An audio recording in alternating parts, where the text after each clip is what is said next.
హరే కృష్ణ. ఓం నమో భగవతే వాసుదేవాయ. ఓం నమో భగవతే వాసుదేవాయ. ఓం నమో భగవతే ఏవండి, ఈరోజు మనము అన్ని 18 చాప్టర్స్లో ఈరోజు నాకు టైం లేదు. సో రేపటి నుంచి నేను ఫుల్ బిజీ అనమాట. సో రేపు మధ్యాహ్నం 3 లోపు 18 చాప్టర్స్ నేను అప్లోడ్ చేసిస్తా ఇదే ఛానల్లో, కానీ ఇదే వీడియోలో కాదు.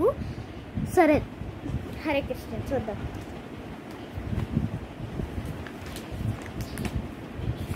ఫోర్టీన్ చాప్టర్ ఫైనల్ అయిపోయింది. ఇప్పుడు 15 చాప్టర్.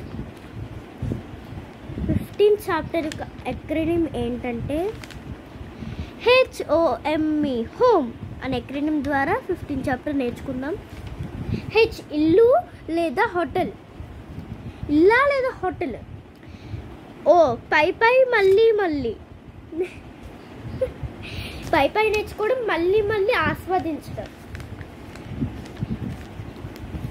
M మనస్సు మరియు ఆత్మను కాపాడేవాడు. ఈ 3 శ్లోకాల్లో సారాంశం.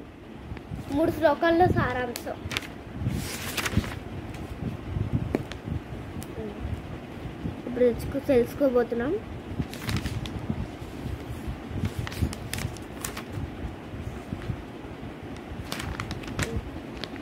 ఏమండి,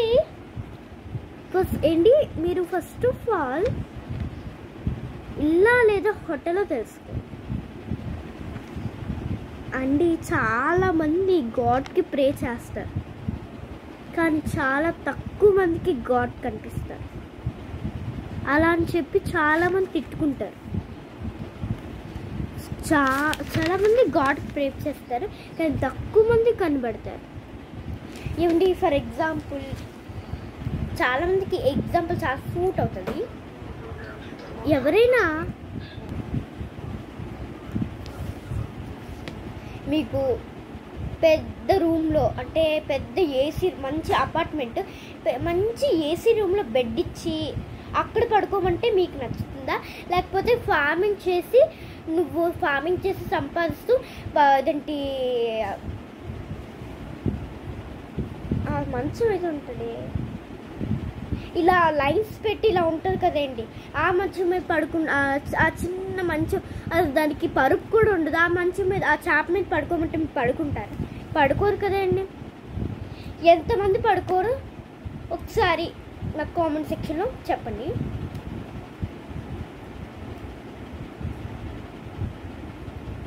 చాలామంది వరకు అలా చేయరు. కానీ ఇప్పుడు మనకు టైం ఇప్పుడు చాలామంది దాకా అలా చేయరు. దేవుడు వైకుంఠంలో అందరూ మంచిగా దేవుడికి సేవ చేసుకుంటారండి. ఆ లోకల్లో ఆయన ఉండాలా? లేకపోతే మన పొల్యూషన్ మొత్తం, లారీలు, కార్లు, పొల్యూషన్ మన వరల్డ్లో ఉండాలా? అక్కడే కన్నా ఆయనకు శాంతంగా ఉంటుంది. కానీ అయినప్పటికీ ఆయన తగ్గించి మన భూమి మీదకి అప్పుడప్పుడు వస్తున్నారు ఎంజాయ్ చేయడానికి వ్యూని. చూడండి, గణపతి చవితి నాడు 11 days వస్తారండి. ఆయన గణేశుడు వస్తాడండి. ఆ నవరాత్రి ఈసారి అయితే 11 days పడింది కాబట్టి నవరాత్రి రోజు ప్రతి ఇయర్ 10 days దుర్గమ్మాత వస్తారు. నెక్స్ట్ కార్తీక మాసం, ఎప్పుడు కార్తీక మాసం మస్తు మనం అసలు నాన్ వెజ్ ముట్టుకో, ఎందుకంటే శివుడు వస్తారని మన సనాతన ధర్మం చెప్తుంది. నెక్స్ట్ వారాహం నవరాత్రి చాలా ఉంటుంది కదండి ఫెస్టివల్స్. ఆ ఫెస్టివల్స్ ఇయర్ మొత్తంలో ఎన్నిసార్లు అమ్మవారు దేవుళ్ళు ఎన్నిసార్లు వస్తున్నారు చెప్పండి మీరే. ప్రతిరోజు అంత వైకుంఠం అంత మంచి ప్రశాంతమైన ప్లేస్ వదుకుని రావాలా? వాళ్ళు ఫార్మింగ్ చెయ్యాలా? పాపము వాళ్ళు వచ్చినప్పుడల్లా మనం ఏదోటి కోరుకుతూ వాళ్ళని దూరం పెడుతున్నాం. అసలు వాళ్ళకి మనకి చాలా డిస్టెన్స్ పెరిగిపోతుంది. ప్రతిసారి కోరిక, ఇయర్లో ఎన్నిసార్లు కోరుకుంటారు కోరిక? ఒక్క దేవుడు కోరుకుంటే చాలండి. అందరు దేవుడా నాకు దేవుడా మా ఫ్యామిలీ మొత్తం బాగుండదు, అదొక్కటి చాలండి.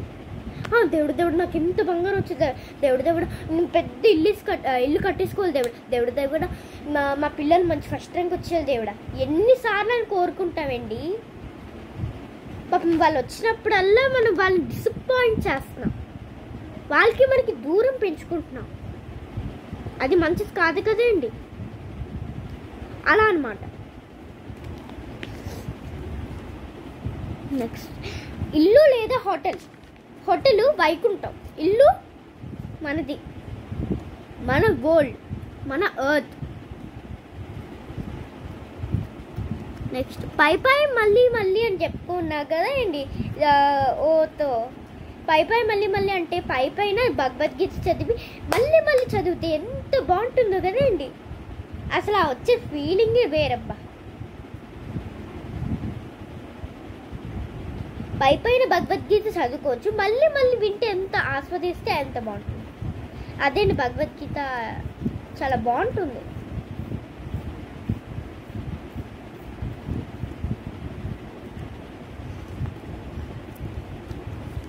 ఓకే.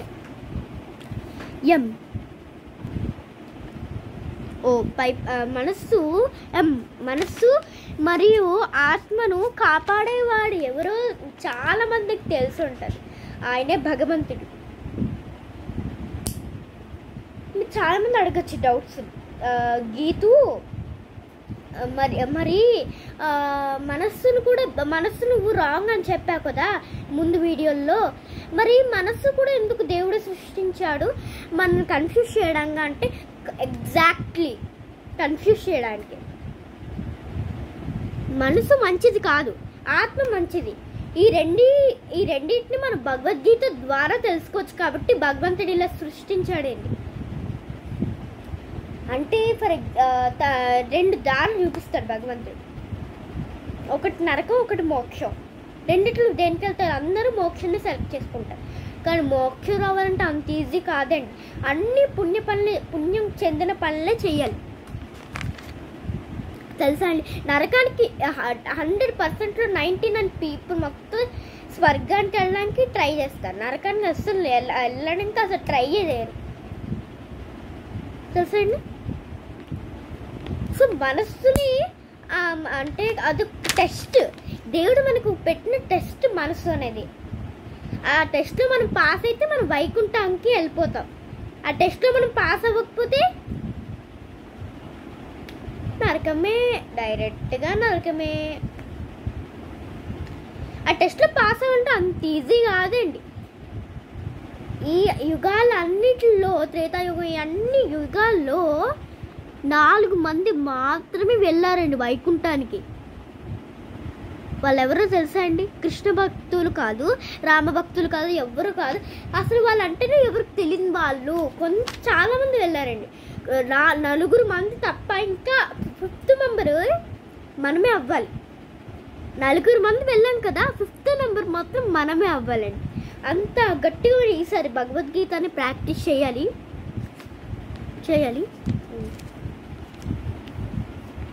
అలా అన్నమాట. ఓకే. మీకు తెలుసా అండి, మనస్సు మరియు ఆత్మను కాపాడు. చాలామంది గుడికి అంటే నాకు కానీ కొడుకు పుడితే మా ఇద్దరు దంపతులకు కానీ కొడుకు పుడితే ఒక మేకను బలిస్తాము అని చాలామంది కోరుకుని ఉంటారు. కామెంట్ సెక్షన్లో పెట్టండి ఎంతమంది ఎస్ నో అని. కానీ అది తప్పండి. అలా మేకను బలి ఇవ్వడం కాదండి. ఎక్కువగా అమ్మవారి దగ్గరే మేకను బలిస్తారు టెంపుల్స్లో. అది ఎంత అశుభండి. అట్లా అమ్మవారు అంటే అదొక మంచి శక్తి. ఆ శక్తిని మనం రక్తంతో తడుపుతామా? ఆవిడ దయ్యం కాదండి. కూర్చుని మేకలు మేసేయడం ఆవిడ దయ్యం కాదు, దేవత. ఆవిడకు దేవత, దుర్గమ్మ ఒక దేవత. ఆవిడ ముందు అలా మేకలు బలిస్తున్నారు ఎవరైనా? చాలామంది బలిస్తారు. అంటే మేము కూడా అప్పుడప్పుడు బలిస్తాము. కానీ ఈ 5 years నుంచి మానేసుకున్నాం ఆయన బలి ఇవ్వడం. గత 5 సంవత్సరాల నుంచి మేము బలి కూడా మానేసాం. తప్పక బలి ఇవ్వాల్సి వచ్చింది.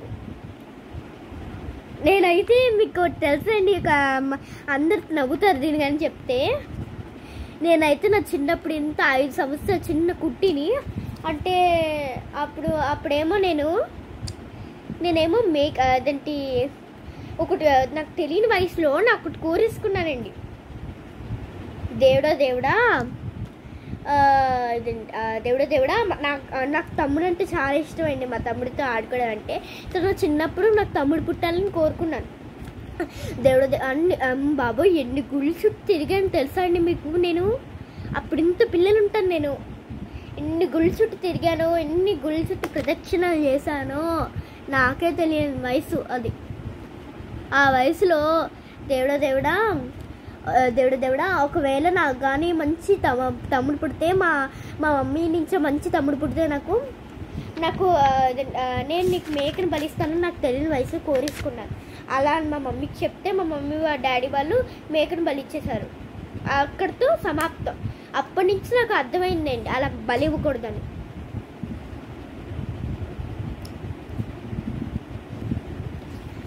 ఒక తాత ఉన్నాడు, చక్కగానే ఉంది.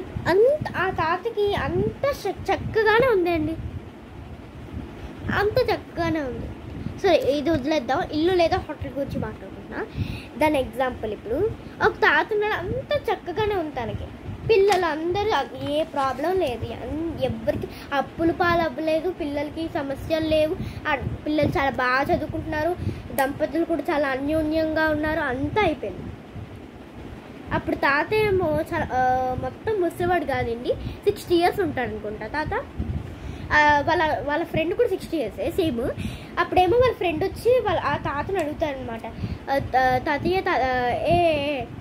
మిత్రుడా రామారావు అనమాట తాత పేరు, అప్పారావు అనమాట వాళ్ళ స్నేహితుడి పేరు. రామారావు నీ పిల్లలు అందరు బాగున్నారు కదా, నా పిల్లలు అందరు బాగున్నారు కదా, సరే మనము ఇంకా భగవత్ సేవలోకి వెళ్ళిపోదాము అని అంటారు. ఆశ్రమంలో కలిసిపోదామని, వృద్ధాశ్రమంలో. అప్పుడేమో లేదు నాకేంటి ఆ కర్మ, నేను హాయిగా నా మనవరాలతో ఆడుకుంటాను అంటారు. అప్పుడేమో రామారావు అలా అంటాడు. అప్పుడేమో అప్పారావు ఏమో లేదు ఎందుకు మనకి ఇప్పుడు ఇవంతా ఈ వయసులో మళ్ళీ గొడవలు మన వల్ల వస్తాయి, మనం ఇంత ముసలి వాళ్ళం కదా, చాదస్తం ఎక్కువైపోయి గొడవలు వస్తాయి, ఎందుకు ఇప్పుడు అంత చక్కగానే ఉంది కదా, అప్పుడప్పుడు ఇయర్లీ వన్స్ హోమ్ని విజిట్ చేద్దాంలే, 4 రోజులు ఉండి వెళ్ళిపోదాము అనేసి అన్నాడు. అప్పుడేమో నువ్వు వెళ్ళు బాబోయ్ అప్పారావు, నువ్వు వెళ్ళు, నేను మాత్రం రానని రామారావు అన్నాడు. అప్పుడేమో అప్పారావు ఏమో కొన్ని రోజులు పోయిన తర్వాత వస్తే, అప్పుడేమో రామారావు ఇంట్లో ఉంటూ తిని అసలు జాగింగ్ కూడా వెళ్ళేవాడిని కాదండి అప్పట్లో. తిని ఇంత లావెక్కిపోయాడు, ఇంత లావెక్కిపోయాడు, కొవ్వెక్కి వస్తుంది, లావెక్కిపోయినట్టు ఇలా అసలు తను కదలలేకపోయాడండి మంచం నుంచి. అమ్మాబో నేను కదలలేకపోతున్నాను, ఎంత లావెక్కిపోయానే అని చాలా ఏడ్చాడు. అప్పుడేమో అప్పారావు వాళ్ళ పక్కిళ్ళే కదా వచ్చాడు.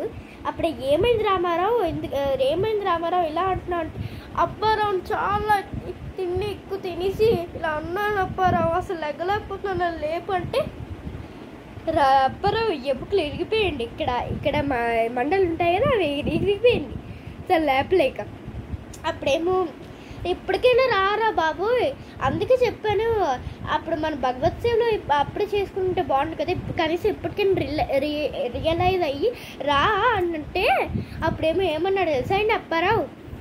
అప్పుడు రామారావు లేదు నేను రాను, నాకు మనలతో ఆడుకుంటాను అని మారం చేశాడు.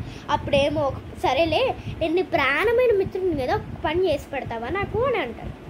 అప్పుడేమో అప్పారావేమో రామారావు ఏమో సరే అంటాడు. అప్పుడేమో నువ్వు 1 గంట సేపు పాటు నువ్వు చనిపోయినట్టు నటించు అంటే, ఊపిరి కూడా తీసుకోకుండా నటిస్తావా అంటే, నటిస్తాను దాంట్లో ఏముంది అంటాడు. అప్పుడేమో ఊపిరి తీసుకోకుండా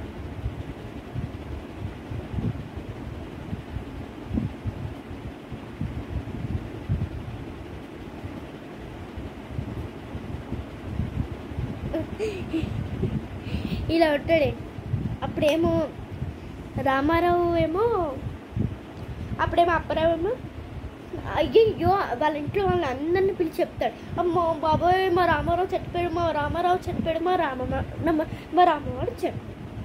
అప్పుడే వాళ్ళని అమ్మ బాబు నాన్న వాళ్ళ కొడుకులు అందరూ వచ్చి హత్తుకుంటారు. నాన్న మాకు ఆస్తి ఇవ్వకుండా వెళ్ళిపోయావంటే రామారావుకి అసలు ఏమీ లేదు. లోపలే నేను ఇంత చేశాను కదా మా వాళ్ళకి, ఇంకా నా ఆస్తి కావాలా వీళ్ళకి అని అనుకుంటాడు. అప్పుడేమో అప్పారావు ఏమంటాడు చేస్తాను, రామారావు లెగ్గు ఇప్పటికైనా రియలైజ్ అయ్యావంటే అప్పుడు భగవత్ సేవలకు ఇద్దరు కలిసి వెళ్తారు. చూసారే అండి మన ఫ్యామిలీ ఎంత ఇష్టపడుతున్నామో ఆ ఫ్యామిలీ ఎప్పుడు దాకా ఉంటుందండి, ఆ జన్మ దాకే ఉంటుంది. కానీ ఏ జన్మకైనా తోడొచ్చేది ఎవరండి? శ్రీకృష్ణ భగవానుడు మాత్రమే తోడుస్తారు. ఏ జన్మకైనా అయితే శ్రీకృష్ణ భగవానుడు మాత్రమే తోడుస్తారు. ఇది మాత్రం గుర్తుపెట్టుకో. అలా అని చెప్పి ఫ్యామిలీ ఇంపార్టెంట్ కానీ కాదు. ఆయన ఏజ్కి వచ్చేసరికి మనం భగవత్ సేవలో మునిగిపోవాలి. అప్పుడు మనకి ఏ పనులు ఉండవు కదండి. అంటే ఫైనాన్షియల్ స్టేబుల్గా ఉంటాం మంచిగా, నెక్స్ట్ అంతా మంచిగా ధనం మంచిగా ఉంటాం. అప్పుడు మనం భగవత్ సేవలోకి వెళ్తేనే మంచిది. మనకి చాదస్తం ఎక్కువైపోతుంది. ముసలి చాలామంది అంటారు చాదస్తం ఎక్కువ అవుతుంది. ఇలా అనమాట. ఇంకా తెలుసా అండి, మనకి 2 దగ్గర మాత్రమే ఈ ప్రపంచంలో అందరికన్నా 2 దిక్కులు మాత్రమే అందరికీ ఆనందం వస్తుంది. అదేంటి తెలుసా? ఒకటి బాధ నుంచి బాధ పోయినప్పుడు వస్తుంది, ఇంకోటి మనకి వాళ్ళకి సేమ్ బాధ ఉన్నప్పుడు వస్తుంది.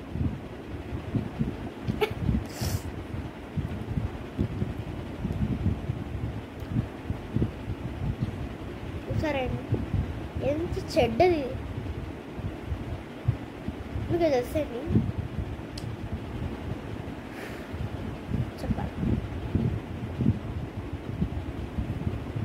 ఇప్పుడు నోరేమో కాలిపోతుందండి. ఒకడేమో స్పైసీ ఫుడ్ తిన్నాడు, నోరేమో కాలిపోతుందండి. అప్పుడేమో వాళ్ళ స్నేహితుడేమో వచ్చి నాకు ఎలాగైనా ఆనందం ఏమో ప్లీజ్, నా నోరు కాలిపోతుంది ఏదని చెప్పు అంటే అప్పుడేమో వెంటనే తీసుకొచ్చి కాదు ఐస్ అంటే నోరు చాలా చల్లబడిపోయింది. అప్పుడేమో ఎదురు తినాలనిపిస్తే అగ్గి నోరు మీద వేస్తాడండి వాళ్ళ ఫ్రెండ్. అప్పుడు అబ్బా ఎంత బాగుందో, నాకు ఎంత ఆనందం ఇస్తుందా అలా ఆస్వాదించాడు. చూసారండి ఎంత చెడ్డ ఆనందమైంది. ఒరే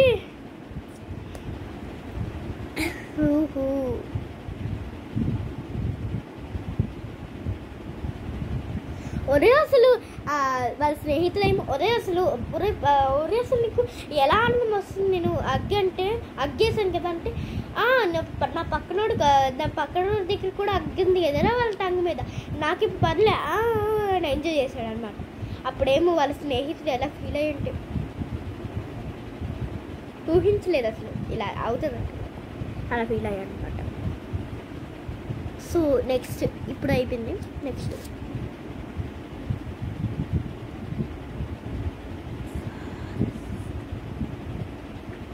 అమ్మా